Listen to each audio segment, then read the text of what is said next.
And I became fascinated with just kind of connecting those dots with the sole purpose of creating routes for me to prepare to ride the Great Divide mountain bike route, where we actually met the first time. You're listening to the Adventure Sports Podcast. We talk with adventurers from around the globe to bring you the inspiration and motivation you need to get started in the outdoors or to keep you moving if you're already there. Now here's your host, Kurt Linville. Hi friends, thank you for listening to the Adventure Sports Podcast today. It is Friday, which means it's a Flashback Friday. We're going to do a revisited episode with Karlos, Bernart, and Mason, and they're talking about bike packing. They're talking about the Great Divide route / race, and they're talking about creating bike packing routes all across Florida, and just a love for nature and a love for conservation. So I think it's going to be a fantastic episode. Thank you again for listening to the Adventure Sports Podcast. And also I want to thank you especially for sharing the Adventure Sports Podcast with your friends and loved ones. The show is growing, and that's fantastic news. That's what we need to keep the show going. So thank you in advance, and also thank you for what you've already done. Now here's Mason. Hey folks, welcome to the Adventure Sports Podcast. I'm your host, Mason. Going into today's episode, we're talking to Karlos Rodriguez Bernart. There's a lot going on here, so I'm going to take a couple minutes. This is going to be a little bit longer intro than normal.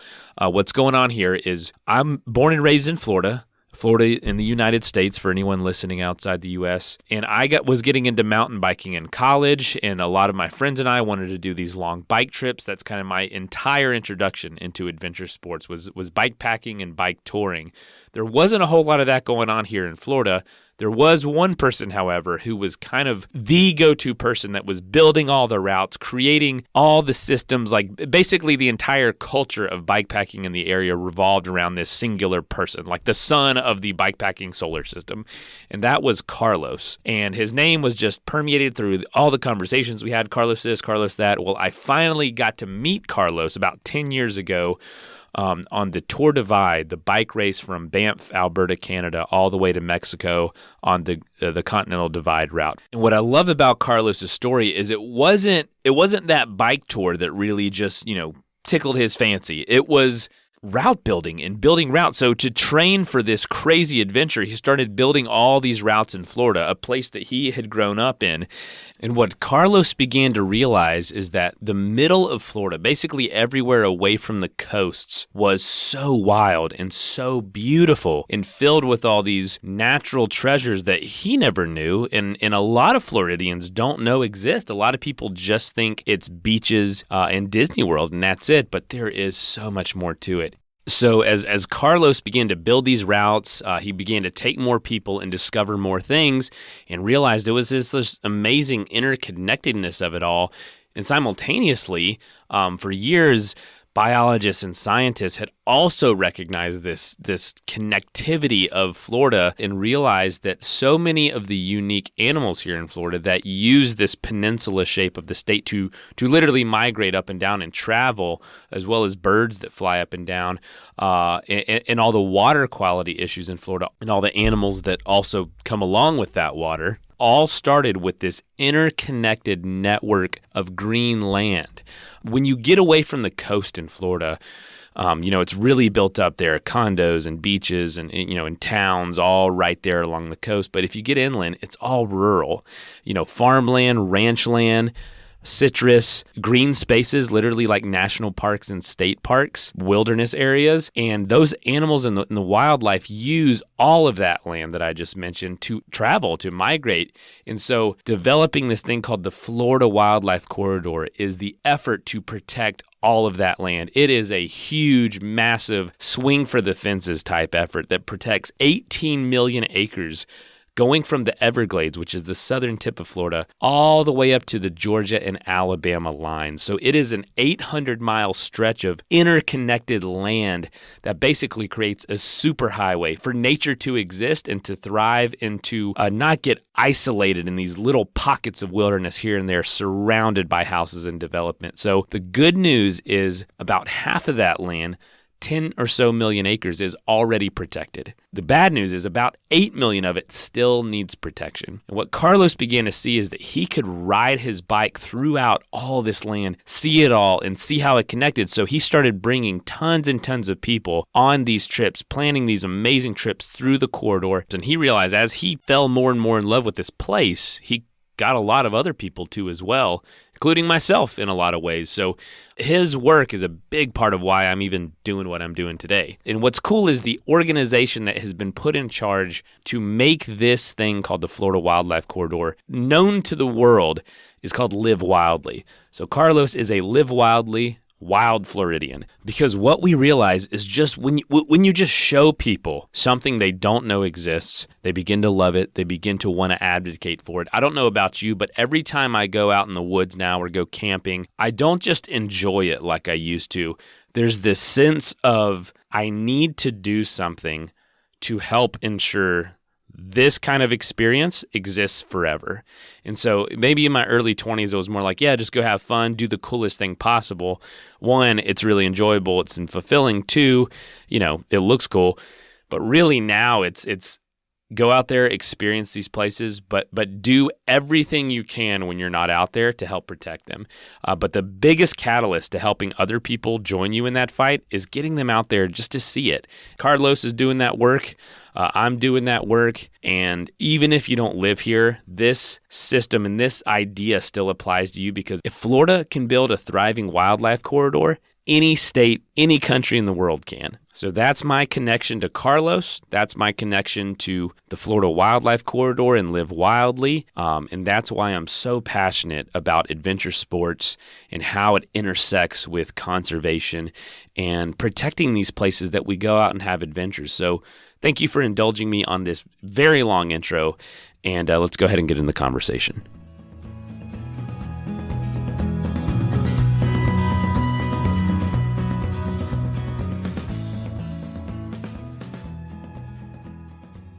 Yeah, man. So something I always got to ask, where's home for you? And then also where you grew up. Tell us a little bit about that.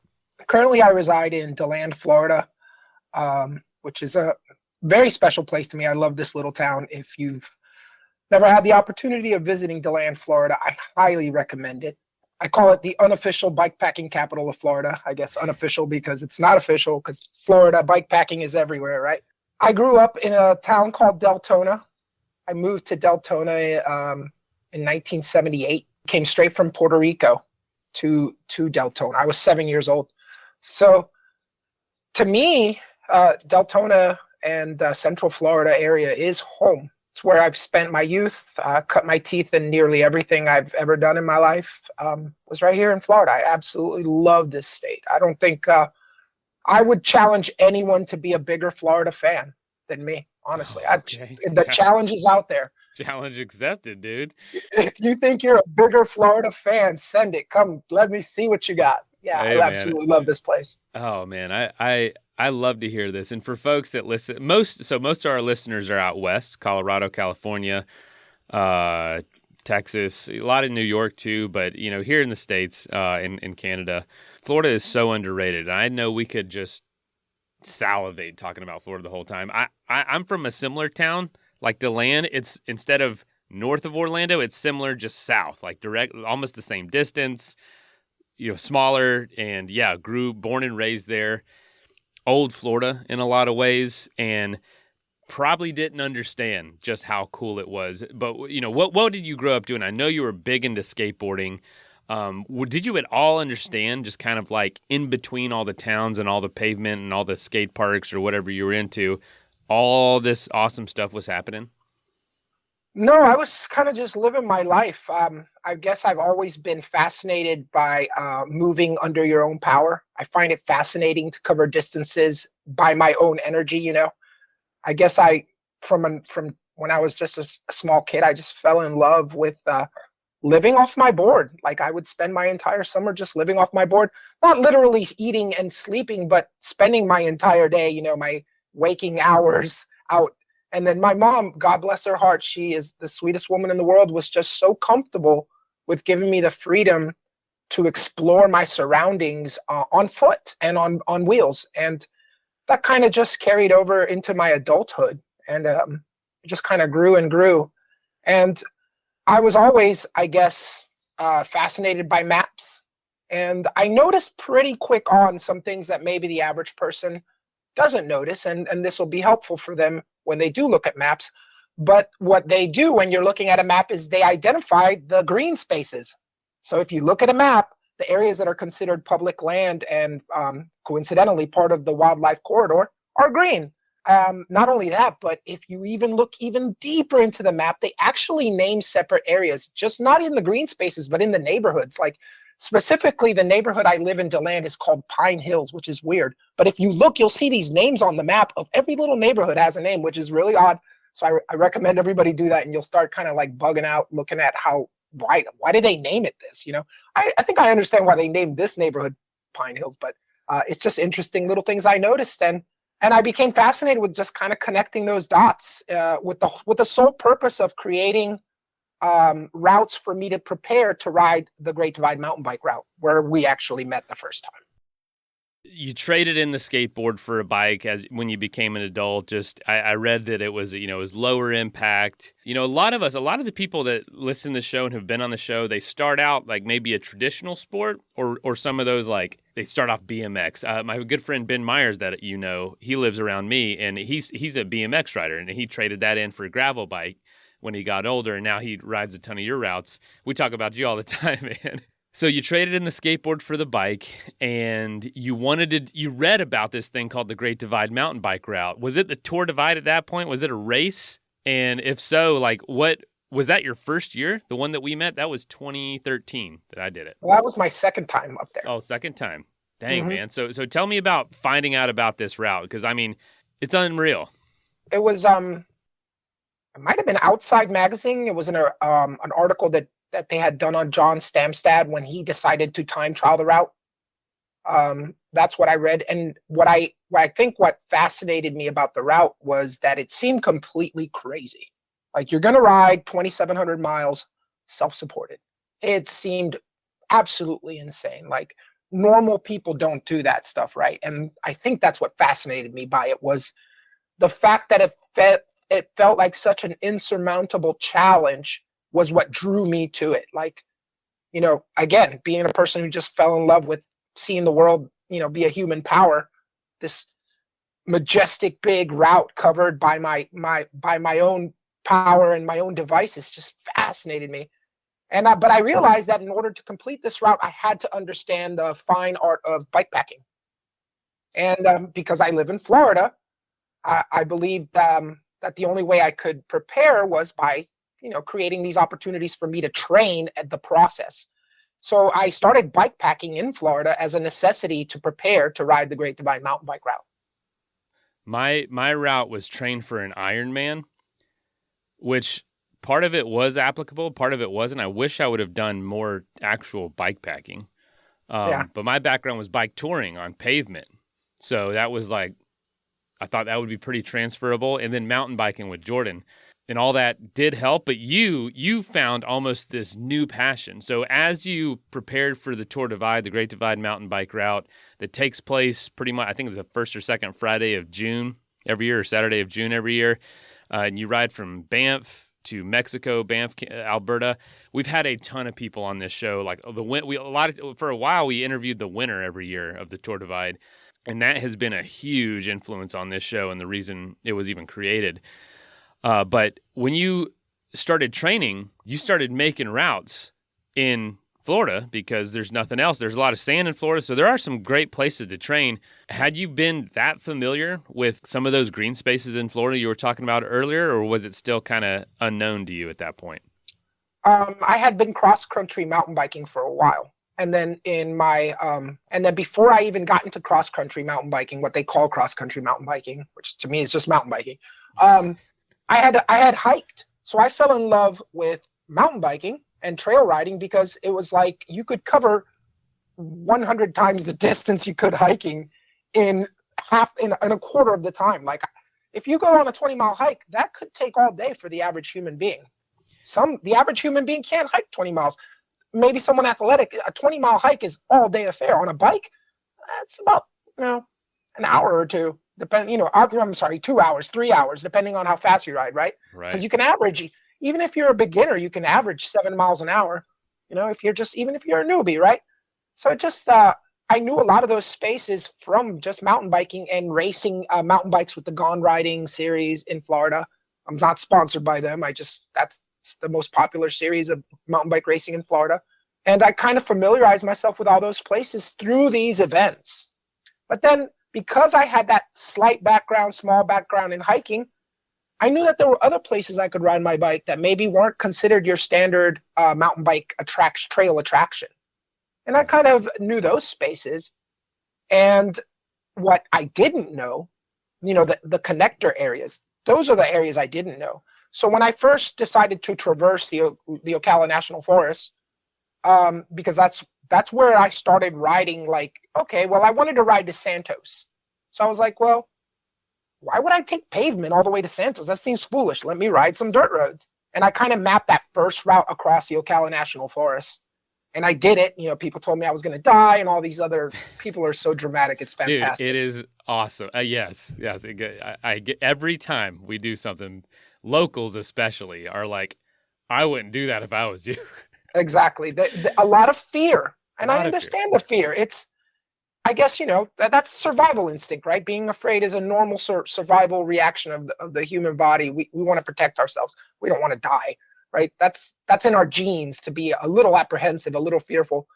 But those ways of connecting places, it kind of just became a thing. I did it first locally in my neighborhood, and then I kind of just grew that circle. I made it bigger and bigger.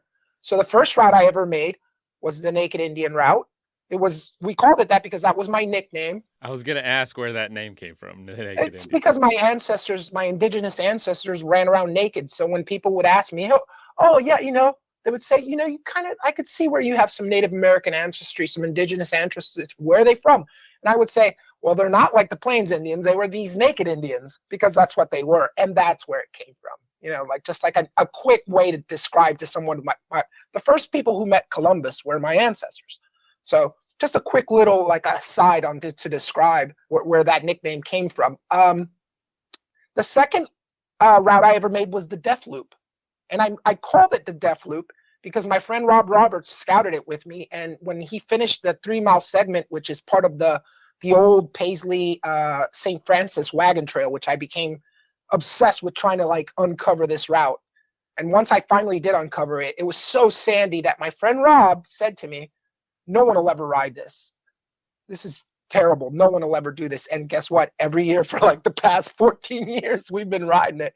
And every year it just gets bigger. More and more people come to the Death Loop, to the point where I kind of have to only allow a certain amount of people in, because it's kind of a guided ride, and I can only do so much. I'm fortunate that I have a lot of people who have attended my events, so I can recruit lieutenants. Like, hey, you're going to help me. You're going to help me. I'm going to volunteer you. You're going to help me, right? And I'm able to do that because, thankfully, a lot of people have done the Death Loop with me, so I can kind of recruit them. But back in those days, when we would map a route, I would have to physically ride it in order to create the GPX, the route to share. I would have to ride it. And there was no way of drawing the route. I could look at it on a satellite image, but if I was going to ride it, I would have to literally measure the distance using the little slider measurer. Yeah. In 3 miles, I'm going to look for a left. In 4 miles, I'm going to look for a right. So that first route I did across the Ocala National Forest was off of paper, okay, to the right, there's going to be some little weird trail. And I made notes for myself and had screenshots printed out and drawn up. It was tedious. Mapping a 60-mile route took 3 months. Now I can map a 60-mile route due to technology and advancements and the desire to advance it in 5 minutes, 3 minutes. It's big difference. 3 months to 3 minutes. The game changed when I was able to create my own routes, draw them on paper, not on paper, but on the screen, and then send them to my GPS. When I was able to finally figure out that process, it's the game changed. I was able to do things 100 times faster. So then I made a route to connect Ocala National Forest to Croom Forest, because I felt those were the same ecological environments. They're both sandpine.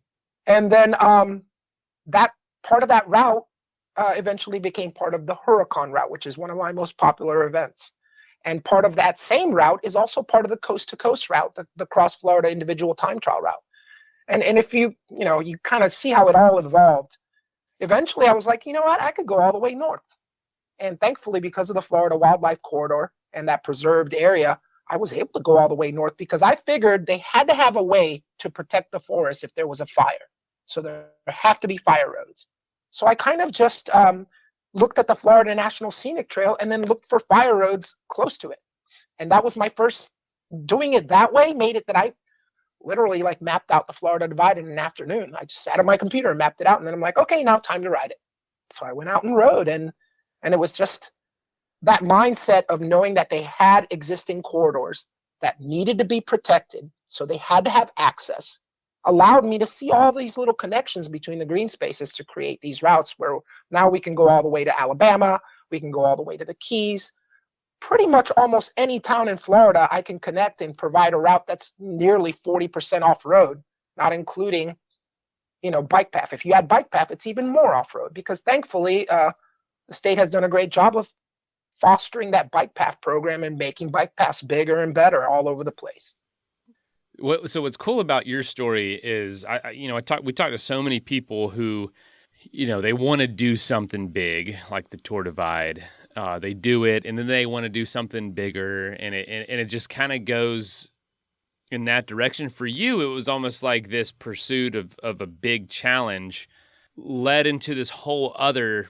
It wasn't the event, or it wasn't your personal achievement that got you going. It was route building. It was creating the community around this and getting more people involved. And you kind of poured into that. Maybe you just saw that as, here's where my skills are. And I love that because there's so many people pursuing their own adventures without considering, like, how can I get new people involved? And it seems like that's been your bread and butter, which I absolutely love, man. You've influenced and connected me personally with so many of my friends, and we've had so many unforgettable experiences on your routes. Your influence has gone from people who come here, do your trips, and are so inspired, they go to other places and they try to be, the Karlos of that area and build routes and whatnot. So it's been really amazing to see from your perspective. Tell us about the first trip that you brought someone along with. Like, what was that like? Were you apprehensive or at all, worried about, how's it going to go? How are they going to think about it? Take us through those early kind of guided experiences, because they're not guided. Like, you're inviting your friends and inviting people, but it's a cool feel. It's not like every person's on their own. The first trip I ever did, again, in the Ocala National Forest, that I invited people. And we started out right at the Clearwater Lake trailhead for the Paisley Mountain Bike Trail. And we had packed our bags. All I had a map of the Florida Trail, which I used to map out those fire roads. Because remember, I told you a lot of it at first was just parallel to, because I knew they have a way to protect the woods, right? And I had a recreational map that I bought of the Ocala National Forest for $4 at the Visitor Center. It was this, I'm sure I still have it. And on that recreational map, what I did was I looked, and the first thing I wanted to see was Juniper Springs. So we rode from the Paisley trailhead to Juniper Springs. And we went up through railroad grade and 595 and around the bombing range. I'm sure I wasn't the first person in the world to ride through there, but I'm sure I was the first person to advertise it, that I did it. And we made our way to Silver Glen. And wow, I know you've been to Silver Glen. If you, as a Floridian, go to Silver Glen, like, go tomorrow if you can, go this weekend if you can, get in your car, drive down there, don't be scared. Your mind will be blown if you've never seen it. Like, it is just like this beautiful emerald magical place that you just don't expect to be in the middle of the big scrub, because the big scrub is like a desert. It's so wide open and majestic and big, tall roads. Like, we did not know what we were getting into when we started going north. After Silver Glen, I was like, I want to go see Hopkins Prairie. So we rode up to Hopkins Prairie. And then I was like, after Hopkins Prairie, I saw on the map all the way to the west was a spot called Lake Eaton. And they had a little hiking trail that took you down to the river, and it said Overlook. I'm like, I just love the fact that it says overlook. We're in Florida. What are we actually going to look over, you know? So we made our way across there and found that overlook. And it wasn't much of an overlook in height, but it was an amazing experience dropping into this sinkhole basically where it was and going to these little boardwalks. Because again, we didn't know what we were doing. From there, I knew that I could go south and reconnect with the original route I had done to get across the forest, and that's what I did. We caught that route and rode all the way to Santos. On the way to Santos, when I stopped at the Marshall Swamp Trailhead to get water, I noticed that looking at their map right there, that trailhead connected to a bike path, and that bike path would cut like 20 miles of pavement. I was like, hey guys, let's do this. And that's the first time like we ever used that baseline, that Marshall Swamp Trailhead to connect to baseline. What got me, I think, to the point where I'm at, where I'm able to have the opportunity to create these experiences for other people to enjoy and to provide some sort of influence or be a muse for others. From the beginning was collaboration. It was me being so willing to listen to what people were telling me.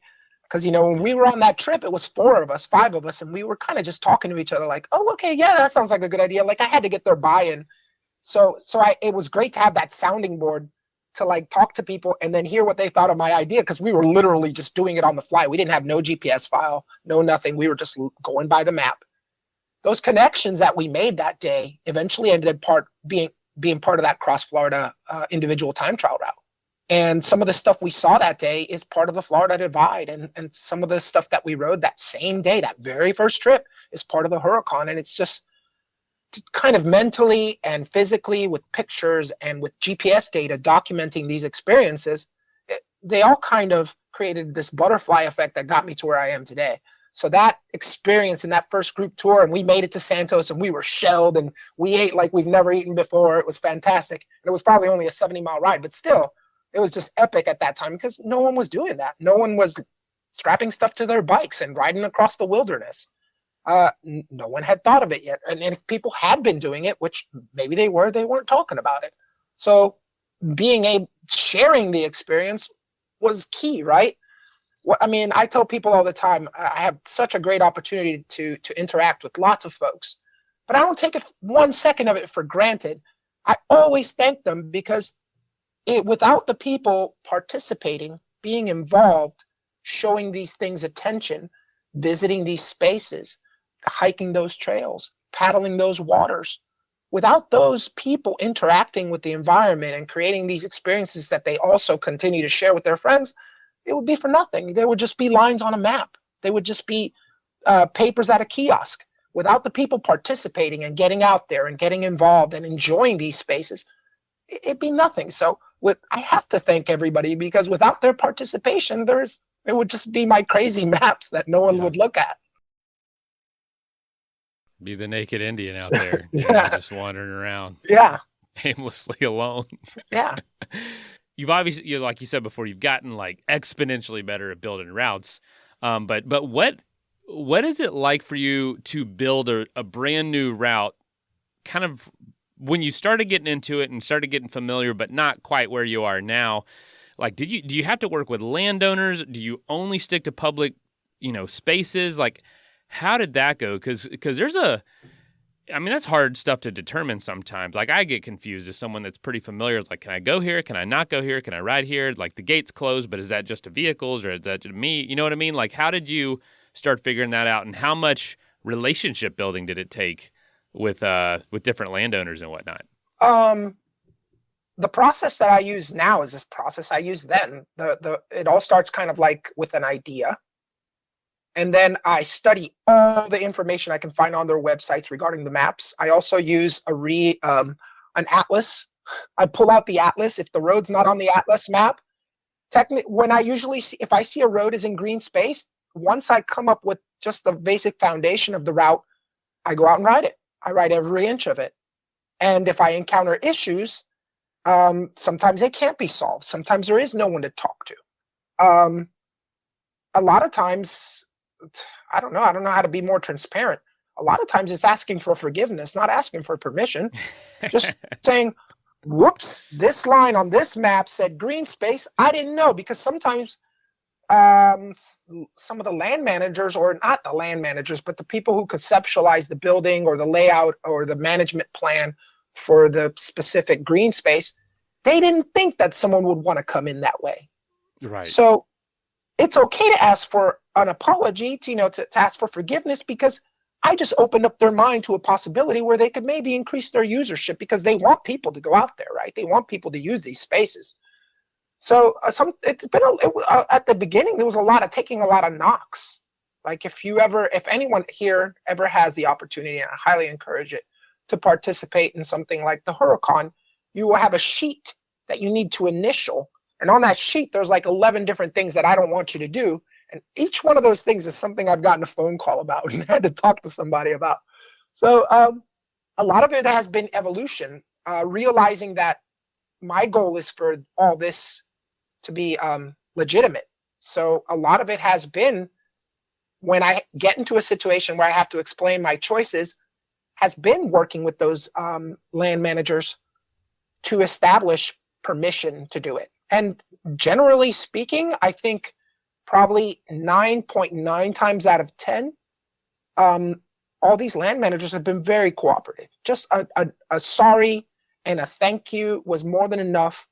And then kind of getting the idea of what my intentions are from my voice, because I don't meet them. I have met them face to face, but we don't start there. We start with a phone call. They're usually very accommodating. It just takes kind of some conversation. There's some stuff you can't do, but a lot of stuff you can do. And generally the maps have been accurate. There's been a couple of times where, you end up in a slough or in a swamp because the map was inaccurate in that way. But hydrology in Florida can change so much in so many different ways. And it's quite interesting understanding the hydrology in Florida. But still, generally speaking, it's been a pretty smooth process. Just kind of having the courage to not be afraid to ask when it comes time to ask. You mentioned something there that I think is really cool, and it's things can change so much in Florida. And as someone who was born and raised here in the woods, grew up, I'm constantly blown away by new things I learn and new things I come across, and a little bit embarrassed sometimes about how little I feel like I actually know as someone who loves it and tries to get out there as much as possible. What that does is it makes me not want to explore other areas, like other states, even other parts of the world that I know I love. It's like there's just an endless amount of things to discover right here in my backyard. Do you feel that way? Do you feel like every time you go out or every time you plant something new, there's just something you hadn't seen? It's kind of crazy. I do. I think Florida is magical in so many ways.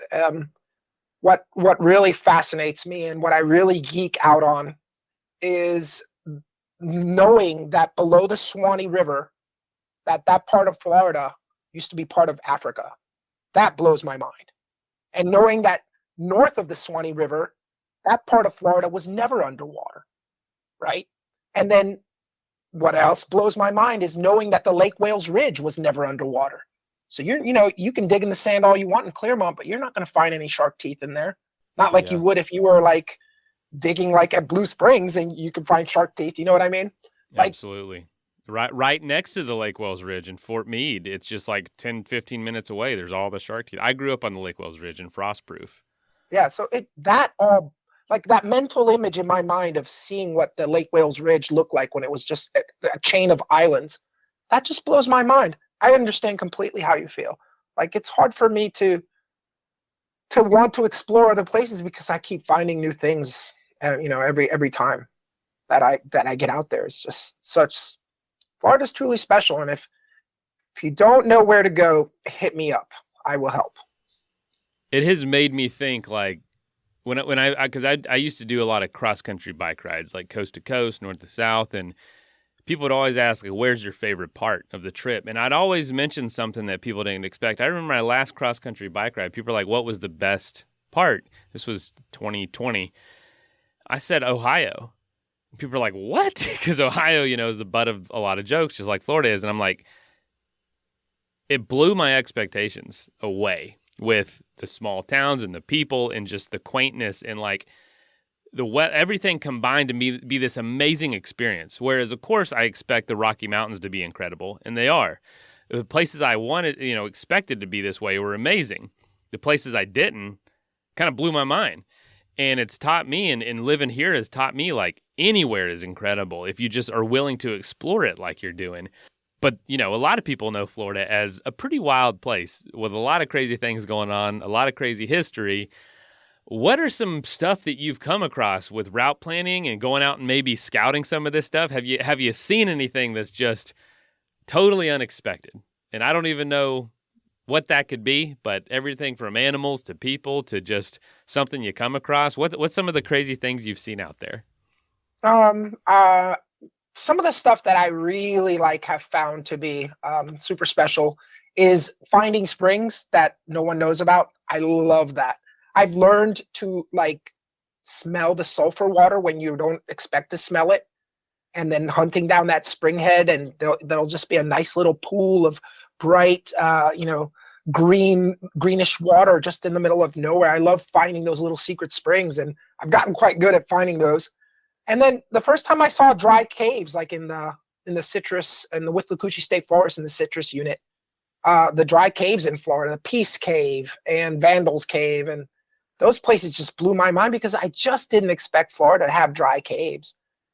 And I've secretly been spending the past 5 years hunting down all the rapids in Florida and paddling them on my pack raft. That's been my other passion, is hunting down rapids. And you'd be surprised how many rapids Florida has. I know of at least 5, but I'm always hunting down the rapids, and those always impress me and fascinate me. Because again, I guess everything I like that surprises me is the stuff that people don't expect you to be able to see here. And you have the pleasure of taking people for first timers out to see a lot of this stuff, and it's not just they didn't know there was going to be a spring head. They've never seen Florida in this way. They've only been to the beach, or they've only been to Disney World, or only been bikepacking in other parts of the country. How cool is it to introduce people to some of this stuff? Do you have a story or anything where maybe someone was really moved by one of your experiences? Man, I guess it's good that there are a ton of stories. All I ever hear is people tell me that it's not what they expected at all, and I have very few people who I've had a chance to interact with that don't fall in love with Florida after they ride one of the routes that I shared with them. There's no shortage of it. I mean, I think one particular story that stands out as of late was this nice lady. I met her when she decided to take on the Kings Road, which is my coast to coast gravel route that I've been putting on now. This will be the 4th year we've been doing it.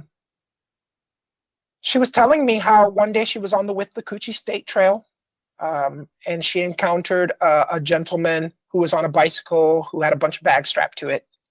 And when she asked him what he was doing, he told her that he was training for the Huracan. And then he started telling her all about the Huracan. And this lady, who recently had some really sad stuff happen in her life, I won't get into it, whether she realized it or not, she was thirsty for an outlet. And that was her introduction to bikepacking. And interesting enough, she kind of did the reverse of what I did. In order to start preparing for bikepacking in Florida, she rode routes in other states. She went up and rode parts of the TNGA and parts of the Vista route. It's interesting. She did it backwards. She could have just immediately jumped into my routes, but she actually started in out of state to prepare for some Florida rides. And then she finished the Kings Road. She took on the Huracan this year. She literally got into the sport by meeting someone who was training for a ride. And there was another gentleman just this past weekend when we did the Dirt Devil tour, where we kind of visit all the underground springs over in that Williston area and Micanopy area. He had met this gentleman, Tim, who rides lots of my routes. He had met Tim while he was out riding, I believe, the Huracan route. Met him at a campground, and he, after meeting Tim, he went out and bought a bike and bought gear, and he came to the Dirt Devil Tour this weekend. Like, literally, that interaction he had, it inspired this guy enough to just start bike packing. And I get so many stories like that. I think some of those stories are my favorite, of how people kind of get inspired indirectly or directly. Like, I'm sure you've heard of Piggy's Revenge. Oh yeah, definitely. Ben Myers has been trying to get me to go to that for a couple of years now. Well, the organizer, Eric, was inspired to do that by riding the Naked Indian route with me. When he saw what I did in my town, he's like, hey, I could do that. And he went over there and started doing that. And those stories are really special to me too, because I guess you know how they say you live your life forward, but you can only understand it backwards. So it's great for me now, because when I look back, I can see how all these little trips, and even my behavior when I was in my teenage years riding skateboard everywhere, I can see how all these little pieces fit together to get me to where I am right now. And then hearing how the sphere of influence that these events have had, where other folks have gone out and created events, that's super special to me. And when they tell me, it's even more special, because I don't for one second think it was because of me, but when they tell me it was, I was like, oh wow, that's really cool. That's cool. I guess to them it's like, oh well, he's just a regular guy. If he can do it, I can do it. And I love that. Like, I am just the regular guy, and if I can do it, you can do it. Like, the what I do is for everyone. Everyone's invited. You don't have to be fit. You just have to be willing. You just have to have desire. The biggest muscle you need to take on any big challenge in life, doesn't matter what it is, whether it's bike packing or just getting through that next project, is just to want it. It's the mental game. Everything is 90% mental. Like, you just have to be mentally, strong. You don't have to be physically strong. Your body will do what your mind tells it to do. It might take you longer than it would take me or you, but you could still do it, Yeah, absolutely. And you're at the point now that it seems like there's an event, like a couple events a month. Like, how many events do you have at this point? And how do you manage it all? Because you don't do this full time. This is just what you do on the side. How do you balance this with work and family and well, this and is what I do full time. This is the only thing I do now.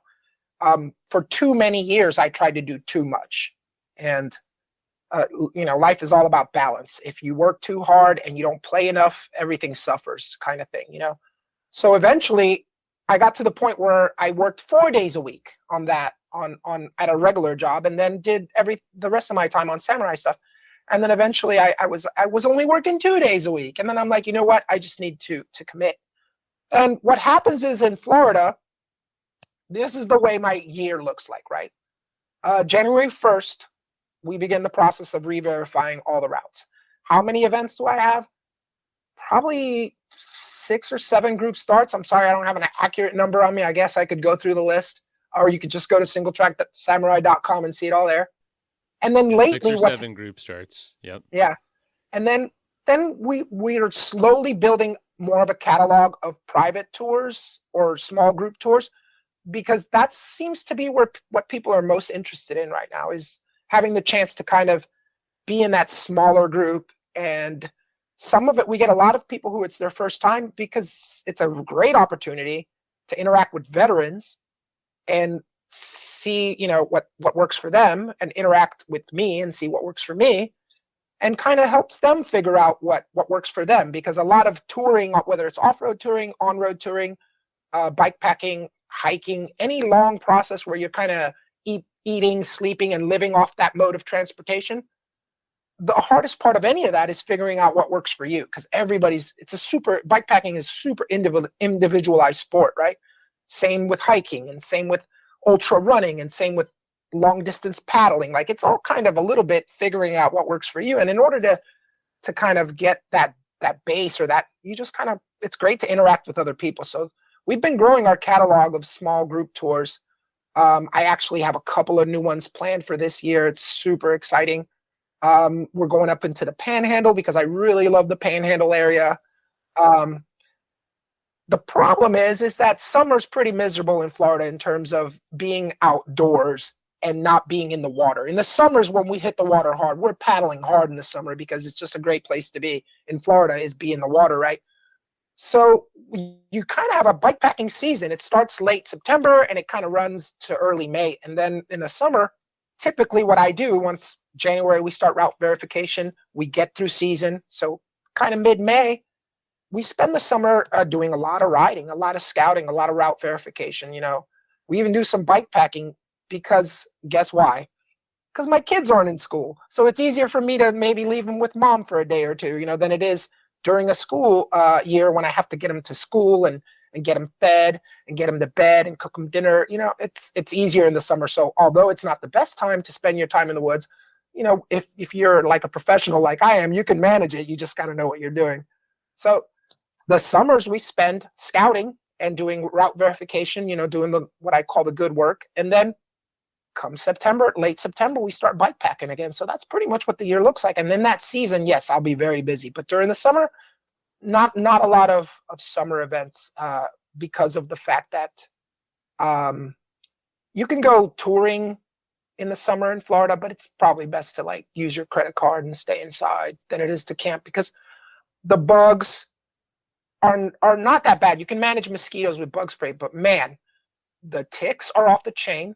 The horse flies is the real problem. And then the chiggers are ridiculous. So, you can't be in brushy stuff. You can go to maintained trails. You can still go hiking in the summer. Just hike on those trails that see a lot of traffic so that you don't end up in the tall grass and get ticks or chiggers because those things are terrible. You have to know. You've been building this for a decade and a half. It was your 15th Naked Indian this year, Naked Indian ride, the one that kicked it all off. Mm-hmm. What are some things you did that helped you kind of get your life together to make the jump to do this full time? Because there's a lot of people that listen to this show that are on that path, or they want to do this more and they want to start building it. It sounds like there is that grind for maybe a decade or more. But I didn't actually know that you were doing this full time. What are some things you did that really helped to make that more possible for folks that are not quite there yet? Let's take a quick message break and hear from the folks that help make this show possible. That is plenty of that for now. Let's get back into the episode. I think that the most important thing that folks should start at is have that kind of maybe it's just internal, but having a general mission statement, right? So from the beginning, if you break down the word samurai, it loosely translates to servant, serving. So from the beginning, my first couple of years, maybe the first 4 or 5 years, I didn't charge anything. There was no money charged. 4 or 5 years. Yeah. That's like a college education of doing things for free. Yeah, it is. And I just did it like that because I don't know. I didn't know how to. I guess I never thought of it. I didn't think that it would become popular. I thought it was just going to be very, just nobody wanted to do it. But thankfully people did. And it was actually the people who told me I should charge, basically because they would collect amongst themselves, they would collect money and then hand it to me at the start of the event. Thank you.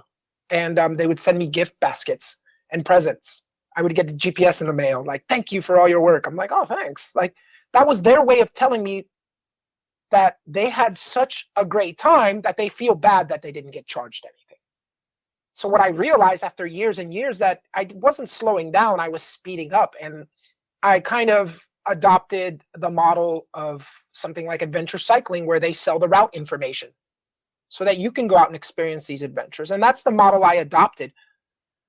But the core principle, and let me get back to the main point, was that you kind of have to have that foundation. So Single Track Samurai to serve was founded on generosity.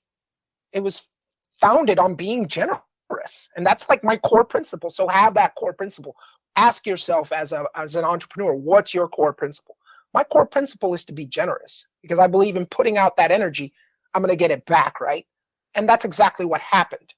And then my second core principle is to be fair. I want to be fair. I don't want to be crazy. I want to be reasonable. I struggle with that because at the end of the day, all this work takes resources and it takes commitment. And I can't feed my kids on, gifts and well wishes, right? So I had to basically make it up on how to create a system of collecting some sort of compensation for what I'm providing. Generally speaking, when you participate in an event, you are paying for the information that you can use on your own. I have provided you that information. You have provided a fee that I consider reasonable. Our exchange is done. Sometimes I have to add more because I am required to have insurance for some events and I'm required to pay permits. So we share that cost as a group, right? Me and all the people, we share the cost. So it was kind of, figuring out what I needed to do. But my core principles is, I think, something that everybody needs to have when they decide that they want to try to make a living off something they're passionate about. Is what are your core principles? Identify those core principles and then stick to them. The final principle, it seems really silly and obvious, but be transparent, be clear, be honest, for lack of a better term. Be transparent, be 100% clear. I'm doing this because it is, and give people the choices. I am so good at giving people choices. If you join any of my group events, there might be 2 or 3 routes because you have a choice of what you want to do when you're out there. To me, what's important is that they have the chance to experience these outdoor spaces in whatever way they choose to experience it, be it as fast as possible or be it, as how much time they want to take. And figuring those things out really gave me the direction to make the decisions to where I am now. But the work is not done because at some point I would like to establish a nonprofit that would look after my routes, kind of like the Florida Trail Association does for the Florida Trail. And all these other places do for other systems, like the Appalachian Trail Association, looks after the Appalachian Trail, and the Colorado Trail Association looks after the Colorado Trail. I would like to establish a nonprofit that will look after the routes, and maybe in that 5-year plan, because that's like my 5-year plan, we'll figure out how to way to finance it fairly.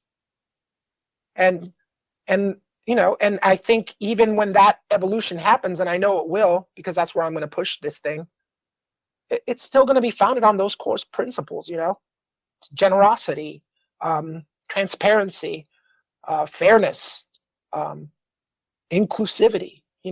Those are all parts of the core principles. Anybody who wants to ever be successful at anything needs to make sure that they understand their own core principles. They could vary, they could change. There's actually no wrong answer for what those core principles are. Just don't lose sight of them no matter what happens.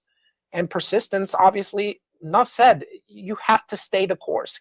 Keep your eyes on the prize. The key to being good at technical single track riding is look where you want to go. And that's the same with life. Like, look where you want to go. Like, your vision should be where you want to be, not where you don't want to be, because what happens when you're riding that narrow ridge? If you look to the left, guess what's going to happen? You're going to end up going down that ridge. So you got to keep your eyes on where you want to go, right? And that's just good life philosophy. Look where you want to go and keep that focus and stay the course, stay persistent. Even if you're pushing, you're still moving forward. Love that advice. And yeah, man, you've been at it for so long. And when I did a trip with you a couple years ago, I think you charged $30, and it was 2 nights of camping, 3 days of riding. There was pizza involved in that, and it was a heck of a deal. I don't understand why there aren't more. You really make it approachable for folks who are new to it. It felt very approachable, and it was an absolute blast. Yeah, having folks feel guilty that this is such a valuable experience, I should be giving you more. That's a good feeling. That's a good position to be in. I love that. I know you and I are both huge fans of the Florida Wildlife Corridor and what they're building and what they're trying to do with protecting nearly half of Florida to be wild lands and in designated conservation areas. How have you seen the route building change over the last 10, 15 years? Has it been, things disappearing at a rate from, being on the ground level, looking at it every year, going and checking these routes, seeing houses getting closer? Have you noticed that? And also, why is this corridor and this concept so important for folks that just haven't experienced it like you have? Yeah, that first map of that I saw that was attached to the documentary about the Florida Wildlife Corridor and how important it was for the panthers really was the basis, like the blueprint for building the Florida Divide all the way to Alabama. That whole Florida Wildlife Corridor thing was the inspiration for me to know that it was possible to build the Florida Divide. Thankfully, for me and in my experience, and through the work of persistent individuals and the works of our legislators, where they're protecting the corridor, I've thankfully have seen improvements. I've seen addition of places. I've seen more opportunities. Like there's just that recent acquisition in Arbuckle has me like, ooh, is there going to be anything good in there? Like, because I always like to add side trips. Like, hey, we could go visit this place or that place. Those things you see in those corridors are very important to me. To me, I've only had the opportunity to see it improving over the couple years. But in my hometown, they keep clearing land for, building apartments and more people coming in. So that growth is happening everywhere. But thankfully, the Florida Wildlife Corridor and through the Florida Wildlife Corridor Act of 2021 has done a great job of acquiring more stuff. So I've only seen it improve, and I hope it improves even more. Like, do we still need to drop bombs over by Avon Park? Can we just take over that whole land? Dude, I would like to be Fort up. Christmas. I would like to be Fort Christmas to be part of the Florida Divide again. But they're still dropping bombs in there. Do we still need to do that? Can't we just have computer maps? Can't we practice somewhere else? Yeah, some simulators. So, dude, Jordan and I took a group of 15 down Arbuckle Creek a couple months ago from Lake Arbuckle to Istapoga. And the left side, the east side is all the Avon Park bombing range. And the right side is a bunch of ranches under conservation easements. And the whole 2 days, bombs and airplanes and just tanks going through the woods.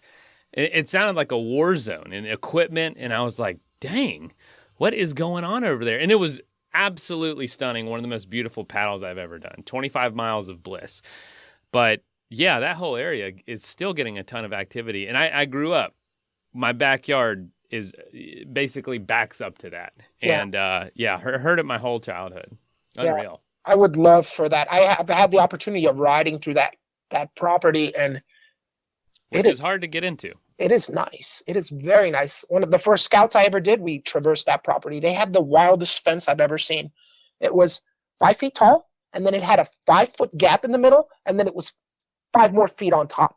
I guess they left that gap so that the deer could jump through. Deer do jump through there. I've seen deer on the 10-foot fences not make it. That's the first place I've ever seen a Florida panther was the bombing range. Yeah. The first time I saw a panther was up in San Velasco, that far north. So kudos to the corridor, because that, if the corridor wasn't there, that wouldn't be possible.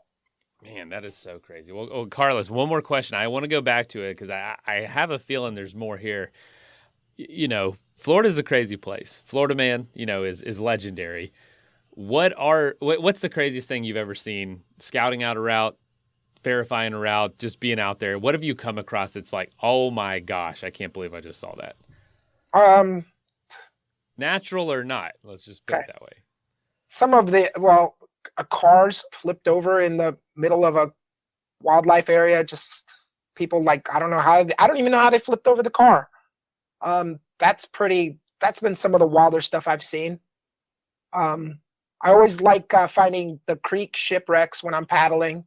Seeing boats oh my God, there's a whole boat down there. How did that happen? I'm always curious about how some of those things happen. I think one time when I was scouting for the Florida Divide, I asked a man if he knew where there was a hotel, and before I could get a word out, he told me he had no money. I'm sorry, I don't got any money. He thought I was a bum, so I must have really looked rough. The first time I went to the Sasquatch Research Center and talked to their on-staff hunter, that was pretty interesting. Just the stories he told me. The first time I ever rode down Loop Road into the backside of the Indian reservation there, and I just first of all didn't know there was going to be an Indian reservation there, and second of all, it was very interesting observing the way that they build their houses. Just you can tell that they've been interacting with that part of the world all their lives, because their houses are built not for when water is low, but when the high waters come in. So they're ready for the flood because they live in the swamp. They know. I think, my God, the first time I ever saw a big cypress and the bats and how big the bats were and just how different that part of Florida looked from everywhere else. To me, it made me really think of like, oh, this is what Africa looks like, right? Because I've never been to Africa. And it's just those things those are kind of like the standouts when I think of things that I've seen. The first time I interacted, I stopped at Buffalo Tiger. And this was a long time ago. This was like 12 years ago. And the elder was there, the guy who I guess he's Buffalo Tiger himself was there. And he was asking me questions in his native Miccosukee language, whatever it is. I don't know the language. I'm sorry, I don't. And then his daughter was translating for me. He was like, he would say some things, and I'm an anthropologist. That's what I got my degree in. So I knew he was speaking an indigenous language. And then she would translate, and basically the first question was like, you got here all the way by bike, And then the second question was, why is your bike so dirty? And then when I told him why it was so dirty, where I had come from, his response was like, you're crazy. It was so funny. It was such an iconic conversation. Like, he's calling me crazy. His name's Buffalo Tiger. I'm crazy. I'm the crazy one. You're Buffalo Tiger. Yeah, that was the leader of the Miccosukee. He was born in 1920, I'm reading, and died in 2015. Yeah. So 95 years old. Yeah, I had a chance to interact with him indirectly through a translator. I know, I didn't even know it was anything. I felt honored just that he was asking me questions. I'm just a guy on a bike. I had my Krampus, so it had really fat tires, so it really caught his eye. He'd never seen a bike with that fat a tire on it. That 3-inch tire he was like, what the heck is this? It really caught his curiosity.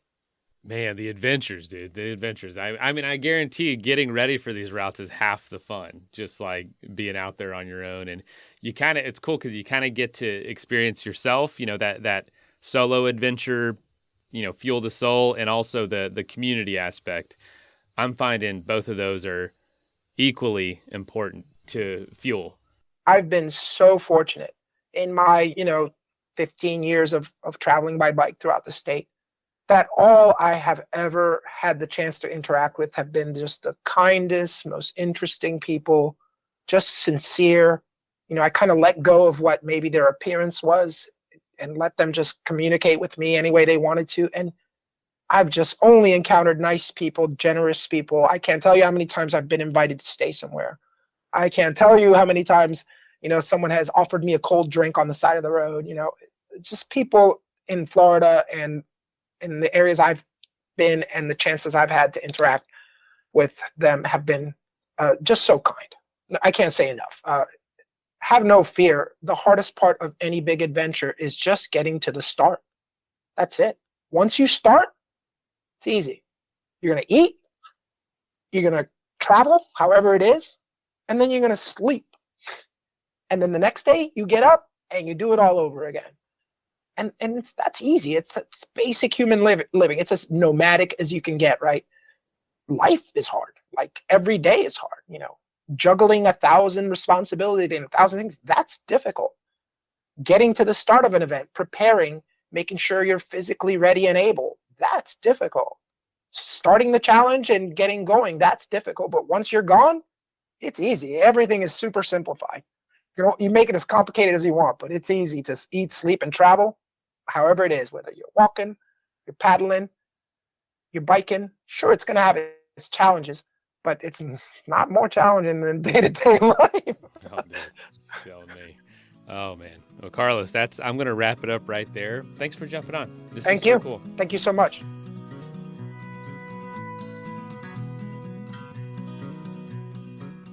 First of all, thank you so much for listening. It means the world to us that you choose to listen to this show. If you'd like to help us further, you can leave a review on iTunes, share us with your friends, your family. It goes a long way to grow in the show. You can also support us financially through patreon.com/adventuresportspodcast. Link is in the show notes. And also, if you have an idea of who could be a good guest for the show, we're always looking for people to tell their story about the outdoors or adventure. So if you know someone, please reach out. Email us at info@adventuresportspodcast.com. And until then, get out there and have some fun.